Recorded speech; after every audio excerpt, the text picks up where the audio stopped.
വലിയ നോമ്പിലെ 26-ാം ദിവസം. ഇന്നത്തെ വചനഭാഗം വിശുദ്ധ മത്തായി ശ്ലീഹ അറിയിച്ച സുവിശേഷം 5-ാം അധ്യായം 43 മുതൽ 48 വരെയുള്ള തിരുവചനങ്ങൾ. സുവിശേഷങ്ങളെ ഏറ്റവും വെല്ലുവിളി നിറഞ്ഞ പഠിപ്പിക്കലുകളിൽ ഒന്നാണിത്. ഈശോ പറയുക, നിങ്ങളുടെ ശത്രുക്കളെ സ്നേഹിക്കുവേൻ, നിങ്ങളെ പീഡിപ്പിക്കുന്നവർക്ക് വേണ്ടി പ്രാർത്ഥിക്കുവേൻ. നമ്മിൽ മിക്കവർക്കും ഇത് അസാധ്യമാണ്, ഇത് അസ്വാഭാവികവുമാണ്. നമ്മുടെ സഹജാവബോധം സാധാരണയായി വിപരീതമാണ്. അവരെ ഒഴിവാക്കുക, അകറ്റി നിർത്തുക, അവരോട് നീരസം കാണിക്കുക, ഒരുപക്ഷെ അവർക്ക് ദോഷം വരണമെന്ന് ആഗ്രഹിക്കുക. നമ്മെ സ്നേഹിക്കുന്നവരെ സ്നേഹിക്കാൻ വളരെ എളുപ്പമാണ്. നമ്മോട് ദയ കാണിക്കുന്നവരോട് ദയ കാണിക്കുന്നതും സ്വാഭാവികമാണ്. എന്നാൽ ഇവിടെ ഈശോ ശിഷ്യത്വത്തിന് കുറച്ചുകൂടി ശ്രേഷ്ഠമായ, വ്യത്യസ്തമായ ഒരു ശൈലി ഉപദേശിക്കുകയാണ്, ഒരു പുതിയ മാനം കൽപ്പിച്ചു നൽകുകയാണ്. സ്നേഹത്തെ പൂർണ്ണമായും പുതിയ രീതിയിൽ കാണാൻ ഈശോ നമ്മെ ക്ഷണിക്കുന്നു. ക്രിസ്തീയ സ്നേഹം ഒരിക്കലും വികാരങ്ങളെ അടിസ്ഥാനമാക്കിയുള്ളതല്ല. അത് ഹൃദയത്തിൻ്റെ തീരുമാനത്തെ അടിസ്ഥാനപ്പെടുത്തിയുള്ളതാണ്. ഒരാളെ സ്നേഹിക്കുക എന്നാൽ എപ്പോഴും അവരോട് വാത്സല്യം കാണിക്കുക എന്നല്ല.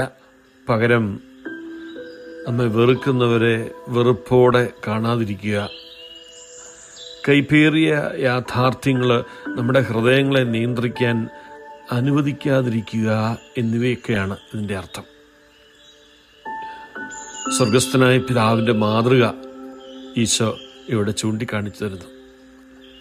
ദൈവം എല്ലാവർക്കും സൂര്യപ്രകാശവും മഴയും നൽകുന്നു, നല്ലവർക്കും ദുഷ്ടന്മാർക്കും, നീതിമാന്മാർക്കും അന്യായക്കാർക്കും. തന്നെ അവഗണിക്കുന്നവരോട് പോലും ദൈവസ്നേഹം ഉദാരമാണ്, ക്ഷമയുള്ളതാണ്. ഈ നോമ്പ് കാലത്ത് നമ്മുടെ ഹൃദയങ്ങളെ പരിശോധിക്കാം.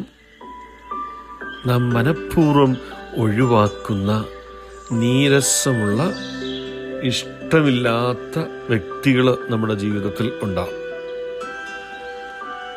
ആരോടെങ്കിലും ക്ഷമിക്കാനോ അവർക്ക് വേണ്ടി പ്രാർത്ഥിക്കുവാനോ ബുദ്ധിമുട്ടുള്ളതായ മുറിവിൻ്റെ അനുഭവങ്ങൾ നമുക്കുണ്ടോ? വേദനയില്ലെന്നും മുറിവുകളില്ലെന്നും നടിക്കാൻ ഈശോ നമ്മോട് ആവശ്യപ്പെടുന്നില്ല. ഒരുപക്ഷെ ഒരു വിധത്തിൽ പറഞ്ഞാൽ നാട്യങ്ങളുടെ ഒരു ലോകത്തിലാണ് നമ്മളൊക്കെ ജീവിക്കുന്നത്. എന്നാൽ ദൈവകൃപ നമ്മുടെ ഹൃദയങ്ങളെ രൂപപ്പെടുത്താൻ അനുവദിക്കാൻ ഈശോ നമ്മെ ക്ഷണിക്കുക.